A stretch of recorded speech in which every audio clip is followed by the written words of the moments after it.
આ તરફ કોંગ્રેસના ઉમેદવાર કેતન પટેલે ભાજપના સંસદ પર નિશાન સાધ્યું।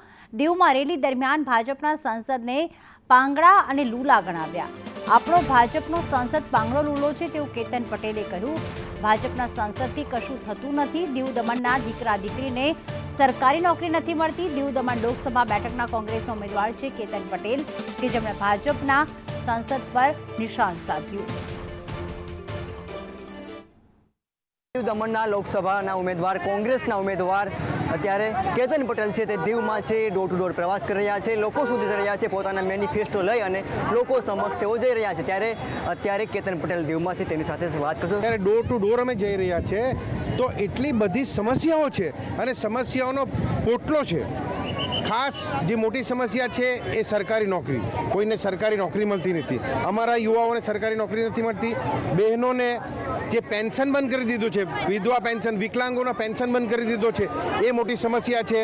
અને સાથે સાથે રોડ, જે રોડની ખરાબ હાલત છે અને 4 વર્ષથી આ રોડ ખોદી નાખ્યા છે। અરે ભાઈ, પીડબ્લ્યુડીમાં બી એક સીમા હોય કે 11 મહિનાની અંદર તમારે રોડ બનાવી દેવાનો હોય। આ શું છે? કેતન પટેલ કયા મુદ્દાઓને લઈને લોકો સુધી જાય છે? અમારા જે ખાસ મુદ્દા છે એ છે તાનાશાહી।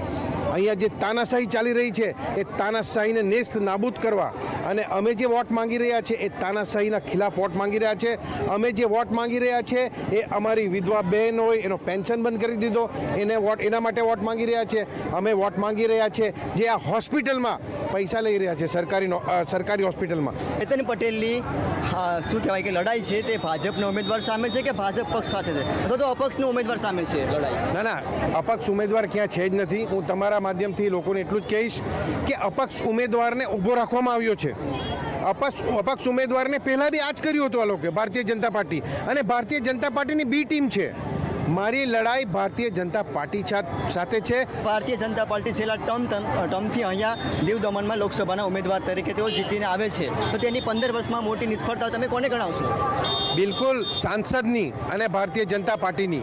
કારણ કે સાંસદ તો છે જ, પણ ભારતીય જનતા પાર્ટીનો સિંહ ફાળો છે મોટો। કારણ કે એમની પાર્ટી છે, એમની સરકાર છે કેન્દ્રમાં, 10 વર્ષથી એમની સરકાર છે, તો 10 વર્ષ એટલે બહુ મોટી વાત કહેવાય। કોંગ્રેસ